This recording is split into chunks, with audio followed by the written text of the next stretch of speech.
Hey, howdy and hello. Welcome back in T1A. Back for another episode. Today we are talking about Tier 4 wide receivers that should be on the path of redemption. Let's get into it.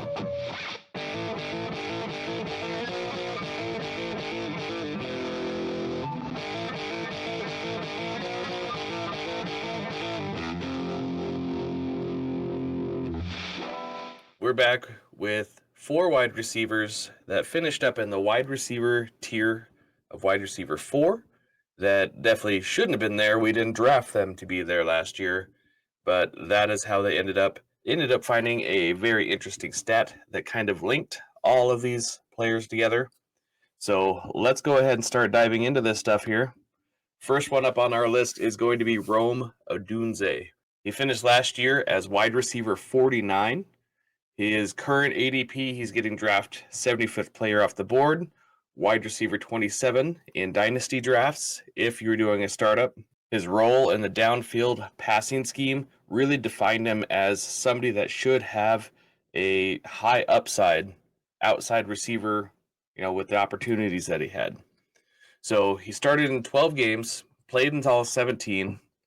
He had 54 receptions on 101 targets, 5.9 targets per game.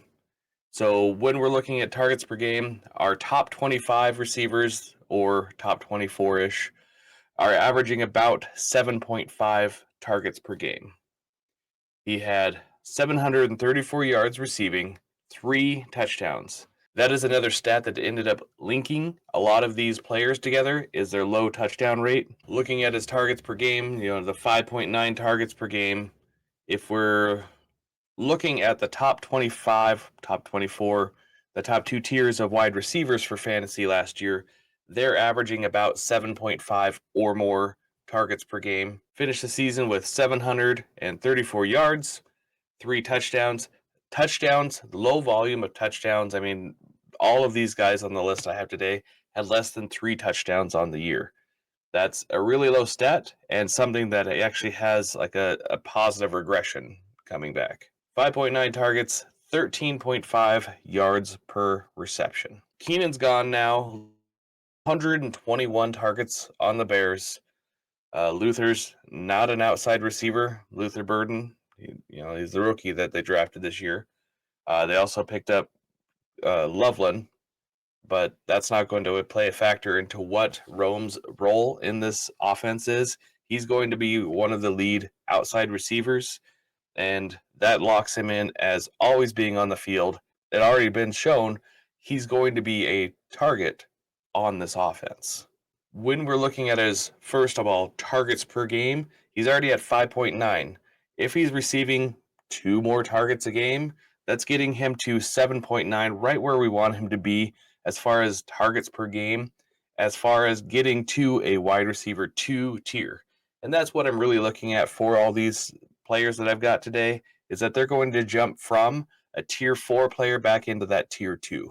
When I was looking at this stat, a lot of the players I was looking at had at least, like 75 targets. I'm not going to look at a guy that had 14 targets and he missed 8 of those receptions and, oh my gosh, he's got a terrible catch rate. No, I'm looking at players that were actually involved in their offense and had a down target rate and have a road to redemption.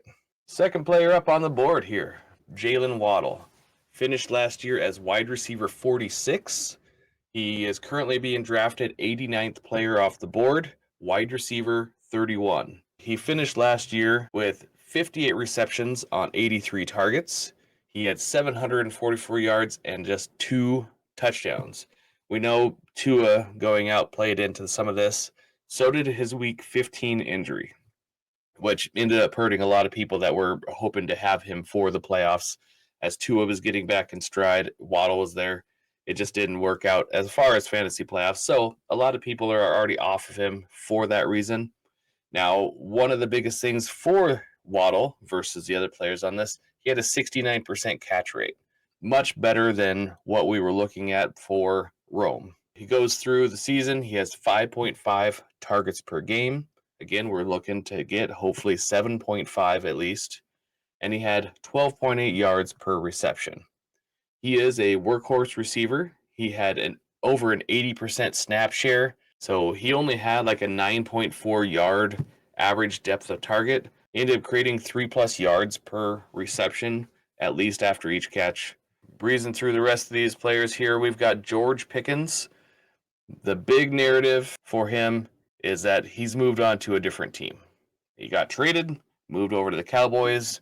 He's not going to be their wide receiver one. Obviously, CeeDee Lamb is going to be their wide receiver one, the main target. We're going to take a brief look at what he did last year and then dive into something a little bit different for the rest of his information here.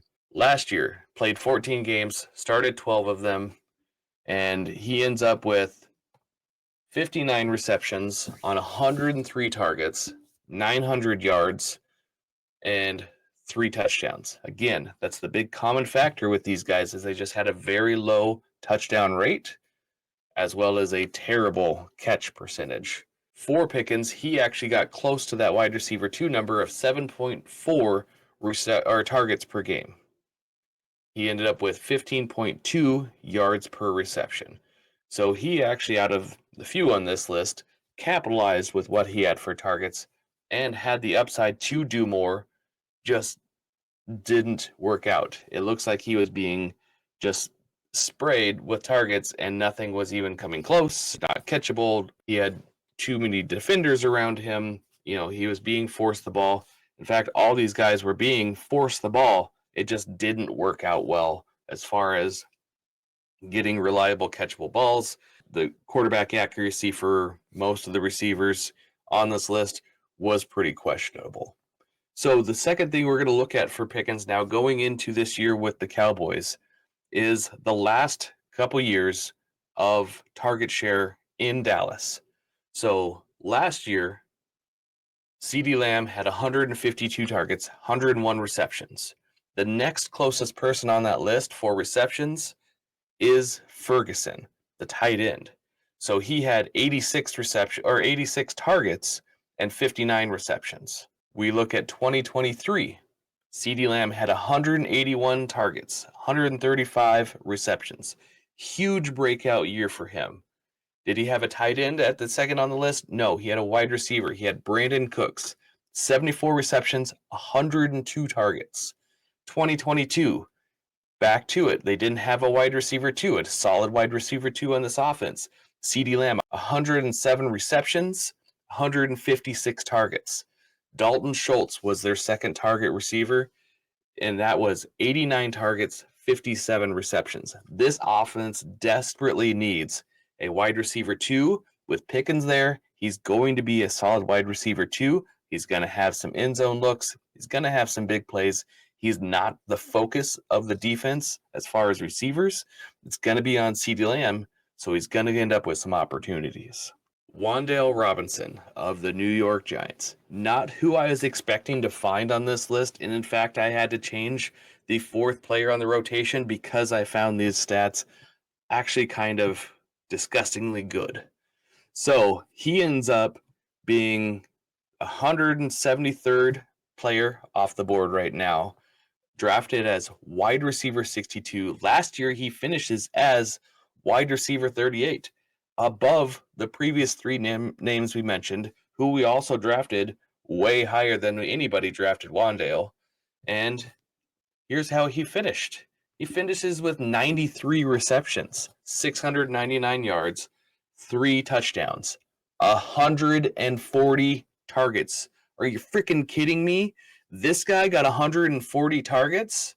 So I know we're excited about what Neighbors is and what he's doing, but this guy averaging 7.4 yards per reception, getting all this little dink and dunk stuff, was able to get 140 targets and nearly 100 receptions, and nobody wanted him. There is no big draft capital that came in as far as replacing wide receivers, as far as really any other catching tight end. Like nothing is going to really take in the ironclad role of what Wan'dale did last year. Darius Slayton ends up starting and being the more predominant wide receiver on this squad. He ends up having 71 targets, 39 receptions. So that shows us two things. Darius Slayton is on the twilight of his career, and he is the third for targets for receptions. And however you line up Russ, Jameis, Jackson Dart, that's going to be a much better, accurate quarterback than what he was dealing with last year. We will see Wan'dale easily over 100 targets again. Jalen Hyatt still hasn't proven what Mike and I said a couple years ago when he was being drafted. He was a guy that was often schemed plays in college because he was fast and he made huge plays. And that Tillman was more of the pro-ready type of receiver. He was just coming off an injury.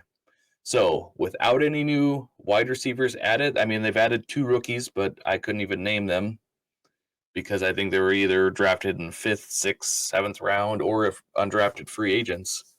But expect this passing attack to still be funneled through Malik Neighbors and Wan'Dale Robinson. So in digging, I found out a lot of these guys are amongst the worst in the NFL catch rate last year. It's easy to say that they were just a terrible player, but that's wrong. Bad situations force offenses to throw. Not great quarterback play plays a part in how all of this works out. So this is the chart of the top 16 worst catch rate receivers in the league. The big thing I want you to focus on this list is the targets. I have that circled for you. Most players are ending up under 60, 70 yard or 70 targets. I really wanted to look at like the guys that are involved, 75, 80 plus targets. So the 2 players that we listed already on this is Rome with a 53.5% catch rate and George Pickens at a 57.3% catch rate. Those were absolutely horrible. But with down years becomes redemption and a lower price tag. So all 4 of these players should be now on your radar, being able to buy in the dip, buy low, still have some narrative in a trade window to talk about their quarterback play and the variables and what their role could be, and roll the dice on guys that should have a projection to redeem themselves and have a much better 2025. Rome and Waddle. Don't necessarily get better quarterbacks, but Caleb for Rome should have a second-year growth and has Ben Johnson's offense scheme, as well as, we've already seen how Rome's utilized. Still expect to see Rome grow with Keenan's voided targets and DJ Moore still being the team's wide receiver 1 this year, with Rome soon to supplant him probably next year. Waddle gets a healthy Tua for now. We can't anticipate injuries until they happen. He's going to have some better passes. He's going to have, looks like, probably a more involved Tyreek this year, some of the year. Whatever that does, that helps Waddle be successful. Very likely next year, Waddle is their wide receiver 1. He should bounce back for a great 2025, but really sets up for a bigger 26. Also, not bringing any more wide receiver competition for Waddle solidifies where he's going to be for their wide receiver rooms. Pickens has changed team. We've seen him play with other quarterbacks. This could easily be the best quarterback he's played with since he's come into the NFL.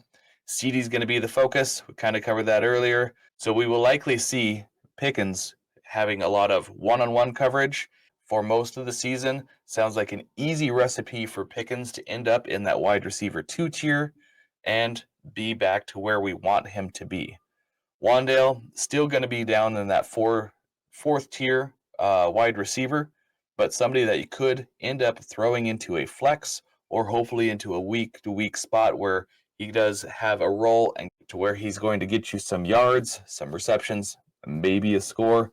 He's not likely going to be their end zone threat, but with his high percent of targets and short area yardage, he's going to be a player that you can probably plug and play, very much like a Devonta Smith without the flashy name and much easier to acquire.